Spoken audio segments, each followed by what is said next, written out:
दोस्तों, परीक्षा पे चर्चा एक ऐसा अनोखा कार्यक्रम है जो भारत सरकार द्वारा हर साल आयोजित किया जाता है। इसमें देश भर से चुने हुए कुछ भाग्यशाली छात्र छात्राएं सीधे प्रधानमंत्री से बातचीत कर सकते हैं, उनसे सवाल पूछ सकते हैं और अपनी चिंताओं को साझा कर सकते हैं। यह कार्यक्रम मूल रूप से छात्रों की परीक्षा से जुड़ी तनाव, तैयारी और सफलता की रणनीतियों पर केंद्रित होता है। लेकिन समय के साथ यह एक बड़ा मंच बन गया है जहां युवा पीढ़ी की आवाजें गूंजती हैं। आमतौर पर इसमें लाखों छात्र भाग लेने की इच्छा रखते हैं, लेकिन केवल कुछ ही का चयन होता है। कभी निबंध प्रतियोगिता के जरिए, कभी वीडियो सबमिशन से या फिर स्कूलों की सिफारिश से। इस कार्यक्रम की खासियत यह है कि यह लाइव टेलीकास्ट होता है और करोड़ों लोग इसे टीवी, सोशल मीडिया या यूट्यूब पर देखते हैं। प्रधानमंत्री नरेंद्र मोदी इसमें हमेशा से ही सक्रिय भूमिका निभाते हैं, छात्रों को मोटिवेट करते हैं, उनकी कहानियां सुनते हैं और कभी-कभी अपनी जिंदगी के अनुभव भी साझा करते हैं। लेकिन इस वर्ष की परीक्षा पे चर्चा कुछ अलग थी। पहले जहां सिर्फ परीक्षा की टिप्स, समय प्रबंधन और मानसिक स्वास्थ्य पर बात होती थी, वहीं इस बार छात्रों की उन दबी हुई आवाजों को भी जगह मिली जो समाज की गहराइयों से निकलती हैं। वे आवाजें जो अक्सर अनसुनी रह जाती हैं, दबा दी जाती हैं या फिर राजनीतिक बहसों में खो जाती हैं। इस बार का कार्यक्रम नई दिल्ली के एक विशाल ऑडिटोरियम में आयोजित किया गया था, जहां हजारों छात्र, शिक्षक, अभिभावक और वीआईपी मौजूद थे। मंच पर रंग बिरंगी लाइटें, बड़े स्क्रीन और देशभक्ति के गीत बज रहे थे। हवा में उत्साह था, लेकिन कहीं ना कहीं एक गंभीरता भी छाई हुई थी, क्योंकि इस बार चयनित छात्रों में से कई ऐसे थे जिन्होंने अपनी कहानियां न केवल परीक्षा से जुड़ी, बल्कि जीवन की कठोर सच्चाइयों से जुड़ी साझा की थीं। इन्हीं आवाजों में से एक थी एक दलित छात्रा की आवाज। वह कोई मशहूर चेहरा नहीं थी, न ही किसी बड़े शहर की रहने वाली। वह उत्तर भारत के एक छोटे से गांव से आई थी, जहां बिजली की रोशनी रात में कभी कभी ही आती है, सड़कें कच्ची हैं और स्कूल में किताबें पुरानी। उसका नाम रानी था, एक साधारण नाम, लेकिन उसकी कहानी असाधारण। रानी एक सरकारी स्कूल में पढ़ती थी, जहां शिक्षक कम थे और सुविधाएं नाम मात्र की। उसके माता पिता मजदूर थे, जो दिन भर खेतों में काम करते और शाम को घर लौटते। रानी घर की सबसे बड़ी बेटी थी और उसे घर के कामों में भी हाथ बंटाना पड़ता था। पानी भरना, खाना बनाना, छोटे भाई बहनों की देखभाल। लेकिन पढ़ाई उसके लिए एक सपना थी, एक हथियार जो उसे इस गरीबी और भेदभाव के चक्र से बाहर निकाल सकता था। वह रात को दिए की रोशनी में पढ़ती, किताबें उधार मांगती और कभी-कभी गांव के बाहर जाकर लाइब्रेरी में समय बिताती। इस वर्ष की परीक्षा पे चर्चा के लिए उसका चयन एक निबंध प्रतियोगिता के जरिए हुआ था। प्रतियोगिता का विषय था परीक्षा से डर कैसे दूर करें। लेकिन रानी ने कुछ अलग लिखा। उसने लिखा, मुझे परीक्षा से डर नहीं लगता, मुझे भेदभाव से डर लगता है। परीक्षा तो एक दिन की होती है, लेकिन जाति का भेदभाव जीवन भर का। उसके निबंध में वो दर्द था जो उसने खुद जिया था। स्कूल में सहपाठियों की नजरें, शिक्षकों की टिप्पणियां, गांव में होने वाले अपमान। उसने लिखा कि कैसे उसकी मेहनत को हमेशा आरक्षण से जोड़कर देखा जाता है, कैसे मंदिर में प्रवेश पर रोक लगती है, कैसे नाम से पहले जाति पूछी जाती है। उसके शब्द इतने सच्चे और भावुक थे कि निर्णायक मंडल प्रभावित हो गया। वे जानते थे कि यह निबंध सिर्फ शब्दों का संग्रह नहीं, एक जीवित अनुभव था, और इसी ने उसे इस बड़े मंच तक पहुंचाया। जब रानी को चयन की खबर मिली, तो गांव में हलचल मच गई। कुछ लोग खुश हुए, कुछ ने कहा, देखो, दलित लड़की को मौका मिल गया। लेकिन रानी के मन में कोई घमंड नहीं था, सिर्फ एक जिम्मेदारी, उन लाखों बच्चों की आवाज बनने की जो उसके जैसे हैं लेकिन बोल नहीं पाते। कार्यक्रम का दिन आया। ऑडिटोरियम भरा हुआ था। मंच पर प्रधानमंत्री मोदी एक साधारण कुर्ता पायजामा में बैठे थे, उनके चेहरे पर हमेशा की तरह मुस्कान। छात्र एक एक करके मंच पर आते, सवाल पूछते, कोई परीक्षा की तैयारी पर, कोई करियर पर, कोई मानसिक स्वास्थ्य पर। लेकिन जब रानी की बारी आई, तो हवा में एक अलग सा तनाव महसूस हुआ। वह एक साधारण सलवार कमीज में थी, बाल बंधे हुए, हाथ में एक छोटा सा नोटबुक। उसके कदम मंच की ओर बढ़े और लाखों आंखें उस पर टिकीं। कैमरे झूम इन हो गए, स्क्रीन पर उसका चेहरा बड़ा हो गया।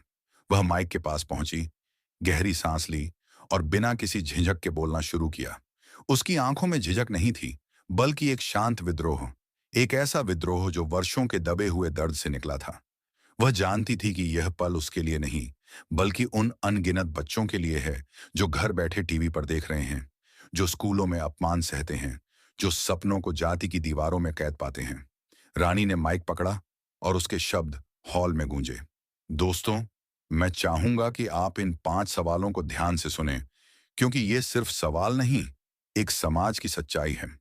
खासकर 5वें सवाल को, जिस पर प्रधानमंत्री भी कुछ पल खामोश हो गए। उनकी नजरें रानी के चेहरे पर टिकी रहीं और शब्द जैसे गायब हो गए। पहला सवाल, सर, आप कहते हैं कि मेहनत सबको आगे ले जाती है, लेकिन जब मेरी मेहनत को लोग आरक्षण की देन कहते हैं, तो क्या मुझे संविधान से शर्म आनी चाहिए? रानी ने यह सवाल पढ़ा नहीं, बल्कि जिए हुए दर्द से बोला। उसकी आवाज में कोई कंपन नहीं था, बल्कि एक नुकीली स्पष्टता, जैसे हर शब्द एक तीर हो। उसकी आंखें सीधे प्रधानमंत्री की आंखों में थीं और पूरा देश जैसे उस नजरिए की गवाही दे रहा था। यह सवाल सुनते ही जैसे समय रुक गया। ऑडिटोरियम में सन्नाटा छा गया। प्रधानमंत्री की आंखों में एक क्षण की स्थिरता आई। चेहरे पर कोई त्वरित प्रतिक्रिया नहीं, शायद इसलिए कि यह सवाल सीधा तंत्र पर नहीं, बल्कि समाज की सोच पर हमला था। रानी कह रही थी कि वह दिन रात मेहनत करती है, किताबों में डूब जाती है, आंसू बहाकर तैयारी करती है, लेकिन जब सफलता मिलती है तो लोग कहते हैं आरक्षण से पास हुई। यह सिर्फ रानी की बात नहीं थी, बल्कि देश के लाखों दलित पिछड़े विद्यार्थियों की, जिनकी मेहनत को हमेशा एक लेबल से कमजोर बना दिया जाता है। प्रधानमंत्री ने कुछ सेकंड का विराम लिया। उनकी आंखों में विचारों की लहरें साफ दिख रही थीं। फिर उन्होंने माइक उठाया और कहा, तुमने जो पूछा है वह आज के भारत की सबसे जरूरी सच्चाई को उजागर करता है। मेहनत किसी की बपौती नहीं होती और सफलता का सम्मान हर वर्ग, हर जाति को मिलना चाहिए। अगर तुम्हें कोई यह कहता है कि तुम्हारी मेहनत आरक्षण की देन है, तो वह दरअसल अपनी सोच की हार छुपा रहा है। संविधान तुम्हें हक देता है और समाज को जिम्मेदारी कि वह तुम्हारी मेहनत का सम्मान करे। तुम संविधान से नहीं, उस सोच से शर्मिंदा होने दो जो जाति के चश्मे से काबिलियत को नापती है। सभा में तालियां गूंजी, लेकिन रानी सिर झुकाकर खड़ी रही, जैसे उसे तालियों की नहीं, समाज के बदलते रवैये की प्रतीक्षा थी। यह पहला सवाल इतना गहरा था कि पूरे कार्यक्रम की आत्मा बन गया। दर्शकों में से कई छात्रों की आंखें नम हो गईं, क्योंकि उन्होंने खुद यह दर्द महसूस किया था। एक शिक्षक ने बाद में कहा कि यह सवाल उनके जैसे कई लोगों को सोचने पर मजबूर कर गया। रानी की हिम्मत ने मंच को एक नई ऊंचाई दी और अब सबकी नजरें अगले सवाल पर थीं। दूसरा सवाल, जब मैं स्कूल जाती हूं तो सबसे पहले मेरा नाम नहीं, मेरी जाति पूछी जाती है। क्या यह मेरी पढ़ाई की परीक्षा है या समाज की जाति नीति की? रानी ने यह सवाल कुछ इस तरह पूछा जैसे वह सिर्फ एक वाक्य नहीं बोल रही थी, बल्कि अपने बचपन की हर सुबह, हर दोपहर, हर अपमान, हर नजर और हर आह को शब्दों में ढाल रही थी। यह सवाल जितना सरल दिखता है, उतना ही गहरा और तीखा। उसने अपनी बात में वो दर्द समेटा था जिसे देश की लाखों दलित बच्चियां हर रोज झेलती हैं। स्कूल जाने से पहले, रास्ते में, क्लासरूम में, लंच ब्रेक में, हर जगह उन्हें उनकी पहचान से नहीं, उनकी जाति से पहचाना जाता है। रानी के चेहरे पर उस समय किसी राजनीतिक आंदोलन का चेहरा नहीं था। वह सिर्फ एक बच्ची थी जो पूछ रही थी कि जब वह शिक्षा के लिए स्कूल जाती है, तो सबसे पहले उसकी काबिलियत क्यों नहीं, उसकी जाति क्यों देखी जाती है। प्रधानमंत्री मोदी यह सुनकर शांत हो गए।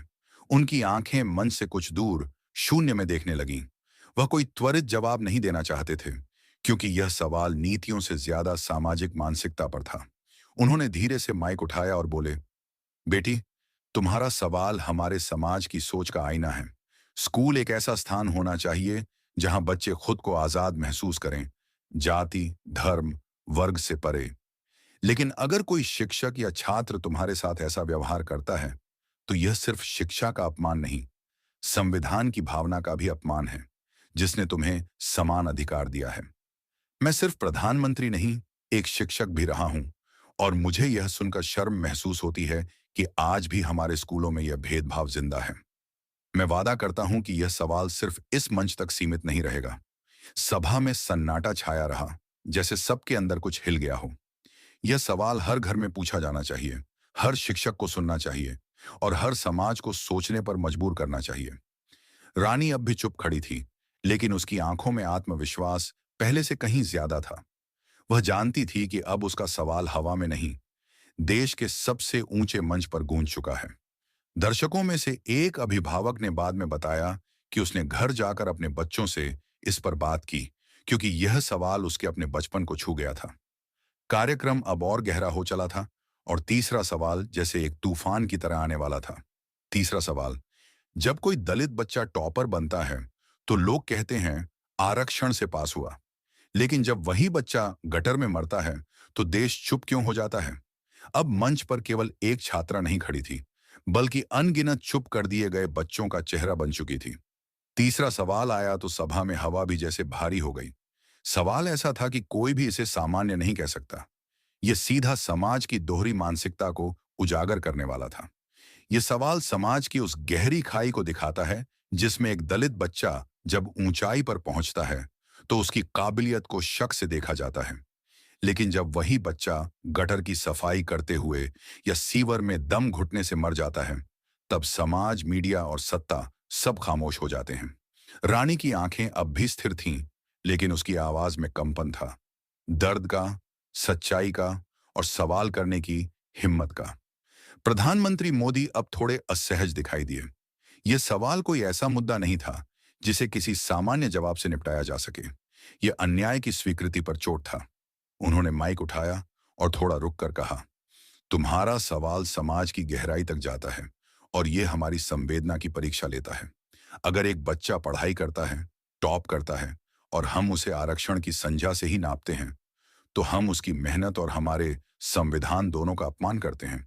और अगर हम उसकी मौत पर चुप रहते हैं, तो यह चुप्पी कहीं ना कहीं हमारी भी जिम्मेदारी बन जाती है। हर जीवन की कीमत है और किसी की भी मृत्यु, चाहे वह किसी भी वर्ग से हो, समाज की हार होनी चाहिए। इस जवाब में प्रधानमंत्री की आवाज पहले जैसी दृढ़ नहीं थी। शायद वो भी जान चुके थे कि इस सवाल का कोई ऐसा उत्तर नहीं है जो रानी की आंखों को संतुष्ट कर सके। सभा अब भी शांत थी, तालियां नहीं बजीं, कोई हलचल नहीं हुई। जैसे सबको यह समझ आ गया हो कि आज सिर्फ बातें नहीं, आत्ममंथन हो रहा है। तीसरे सवाल ने यह साफ कर दिया था कि यह कोई सामान्य संवाद नहीं, बल्कि वह पल था जहां बोलने की हिम्मत चुप रहने वालों पर भारी पड़ रही थी।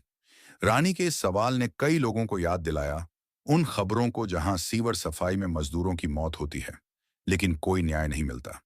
एक दर्शक ने बाद में कहा कि यह सवाल उसके मन में कई दिनों तक गूंजता रहा। चौथा सवाल, अगर सबका साथ, सबका विकास सच है, तो फिर दलित बच्चों को आज भी मंदिर में घुसने से क्यों रोका जाता है? जब रानी ने यह चौथा सवाल पूछा, तो मंच का मौन जैसे और गाढ़ा हो गया।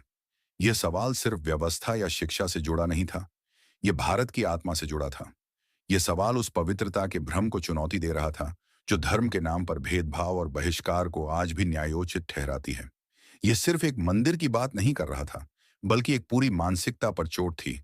वह मानसिकता जो भगवान को तो सर्वसमर्थ मानती है, लेकिन उसकी मूर्ति के सामने खड़े किसी मासूम को जाति के आधार पर बाहर कर देती है। रानी की आवाज में अब तक जो संयम था, वह इस सवाल के साथ थोड़ा कांप उठा।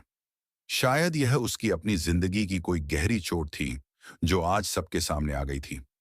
वह याद कर रही थी अपने गांव के उस मंदिर को, जहां उसे कभी अंदर नहीं जाने दिया गया, जहां पूजा के समय उसे दूर से देखना पड़ता था। प्रधानमंत्री मोदी थोड़ी देर तक चुप रहे। उनकी आंखें इस बार मंच पर रानी से नहीं, अपने भीतर कुछ तलाशती दिखाई दी। फिर उन्होंने धीमी लेकिन दृढ़ स्वर में कहा, तुमने जो पूछा है वो सिर्फ सवाल नहीं है, वह हमारे समाज की आत्मा का दर्पण है। भगवान सबके हैं, जाति के नहीं। कोई भी जगह है, कोई भी मंदिर, अगर किसी को उसकी जाति के कारण बाहर करता है, तो वह आस्था नहीं, अंधविश्वास है। सबका साथ, सबका विकास तभी सच्चा है जब हम हर बच्चे को, हर नागरिक को उसके अधिकार बिना शर्त दें। मंदिर से लेकर संसद तक सरकार कानून बना सकती है, लेकिन सोच का बदलाव समाज को खुद करना पड़ेगा। और उस बदलाव की शुरुआत ऐसी आवाजों से होती है जो बिना डरे पूछती हैं। सभा अब तक सबसे अधिक गंभीर थी। कुछ लोग चुपचाप आंखें पोंछते दिखे। किसी के दिल में अपराध बोध था, किसी के दिल में प्रेरणा। रानी अब भी मंच पर खड़ी थी, लेकिन अब उसकी मौजूदगी एक सवाल नहीं, एक आंदोलन बन चुकी थी। इस सवाल ने धार्मिक स्थलों पर होने वाले भेदभाव की याद दिलाई और कई लोगों को सोचने पर मजबूर किया कि क्या सच्ची आस्था में जगह है भेदभाव की। कार्यक्रम अब अपने चरम पर था और अंतिम सवाल जैसे सब कुछ थामने वाला था। पांचवां सवाल, क्या आपको कभी अपने नाम या जाति की वजह से परीक्षा से पहले डर लगा है, जैसे मुझे हर बार लगता है? पांचवां और आखिरी सवाल आया तो सब कुछ जैसे थम गया। अब यह सवाल किसी नीति, किसी व्यवस्था या समाज के अन्याय से नहीं था। यह सवाल था आत्मा के भीतर की उस डर की बात, जिसे एक बच्चा परीक्षा से पहले नहीं, बल्कि अपनी पहचान से पहले महसूस करता है। यह सवाल न किसी को दोष दे रहा था, न किसी पर आरोप लगा रहा था। यह सिर्फ एक मासूम लेकिन बेहद शक्तिशाली जिज्ञासा थी कि क्या देश के सबसे ताकतवर इंसान को कभी उस डर का सामना करना पड़ा है जो वह बच्ची रोज झेलती है।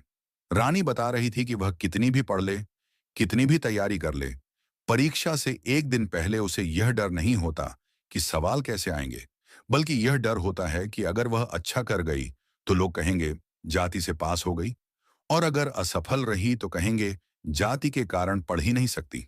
प्रधानमंत्री मोदी इस बार एक गहरी सांस लेते दिखे। यह सवाल उनके अपने अतीत को छू रहा था, एक ऐसा अतीत जो उन्हें चाय बेचने वाले एक सामान्य परिवार से यहां तक लेकर आया था। उन्होंने एक क्षण अपनी आंखें बंद की और फिर माइक उठाया। बेटी, तुम्हारा सवाल सीधा मेरे दिल तक पहुंचा है।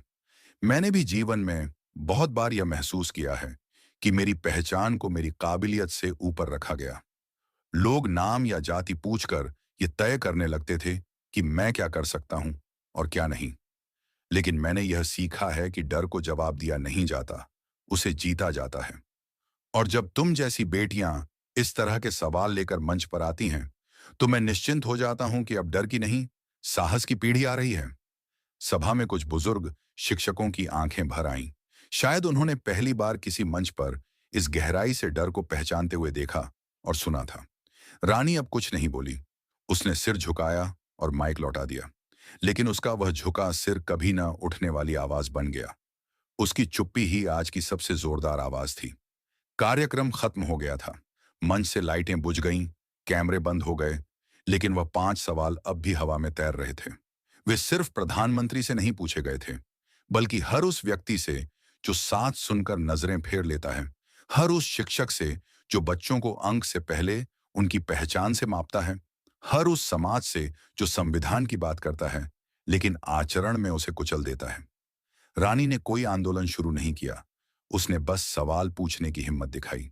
और सवाल जब ईमानदार होते हैं तो वे खुद आंदोलन बन जाते हैं। कार्यक्रम के बाद सोशल मीडिया पर इन सवालों की चर्चा छा गई। लोग वीडियो शेयर करने लगे, डिबेट होने लगे। कई संगठनों ने रानी को सम्मानित किया और उसके गांव में अब बदलाव की हवा बहने लगी।